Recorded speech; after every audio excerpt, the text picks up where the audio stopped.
Guys, welcome to my channel. For today's video guys, ay magluluto tayo ng soup. Chinese healthy soup. So, ito yung mga ingredients natin. Ito guys, mayroon tayong pork bone dito.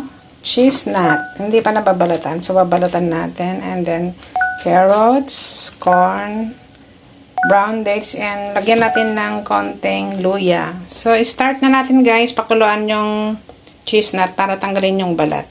So, yan, magpakulo tayo ng tubig.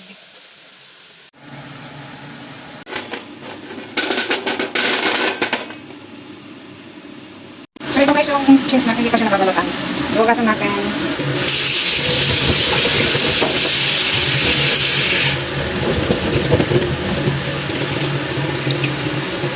Yan, hugasan na natin. So, akayin natin ilagay yung tubig sa natin ilagay dyan. Kulo na yung tubig, so ilagay na natin yung cheese nut. Ito yung cheese nut. Lagay natin.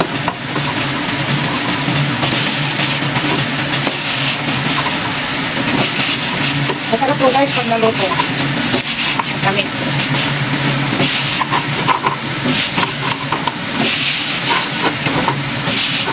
Dinamihan ko na kasi gusto ko itong kainin.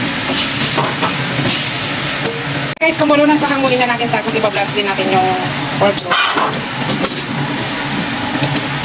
Ayan, balatan natin ito. Matrabaho. Pero masarap din naman ito pag naluto.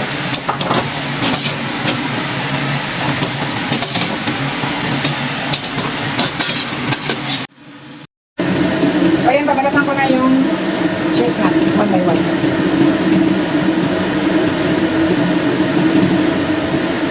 Dami nito guys, abutin niya tapos ng ano dito, siya. Trabaho.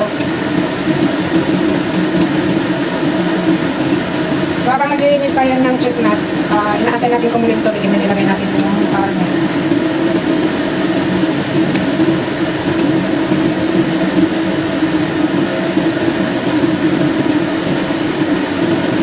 Meron din nabibiling ready to boil na, pero ito yung binili ko, yung hindi pa siya nabalatan.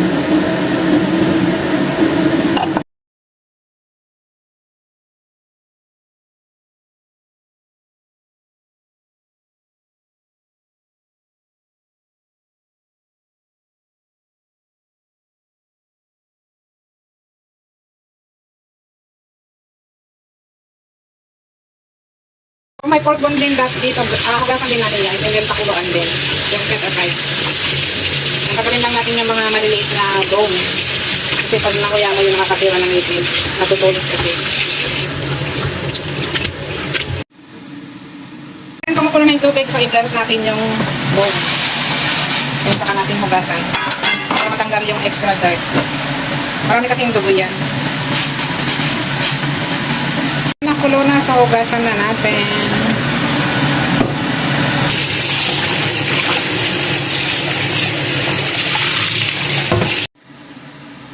Yung brown eggs dito, hugasan din natin to. Oops, balatan na natin, and then the corn. Then i-chop-chop natin guys. So balatan na natin guys itong malaking carrots.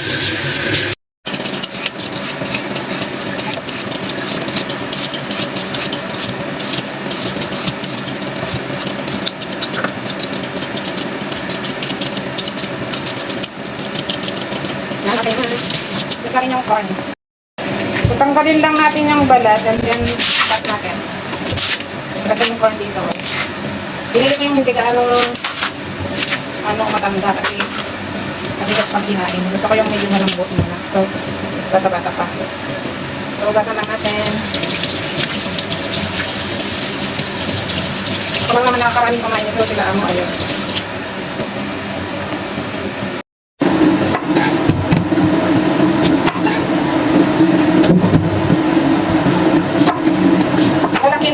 Slice niya guys kasi pang soup.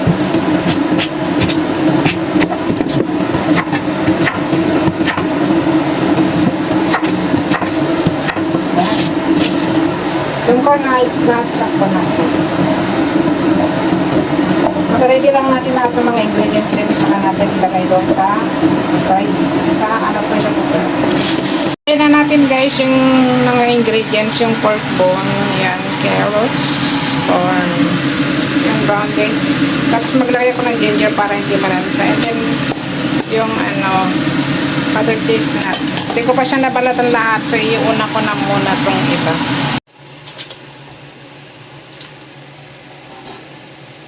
Rin natin ito. And then ito, corn and carrots.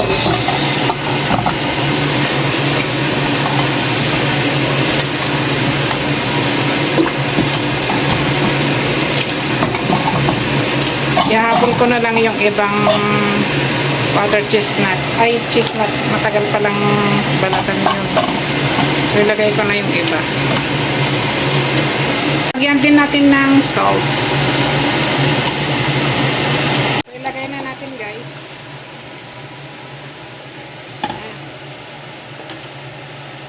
Takpan na natin.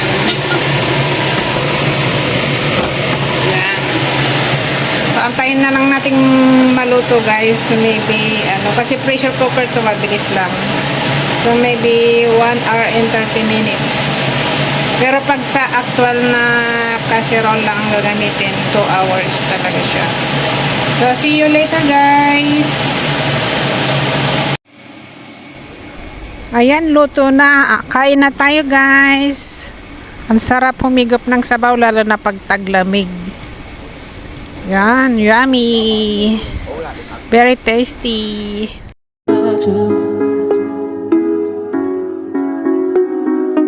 I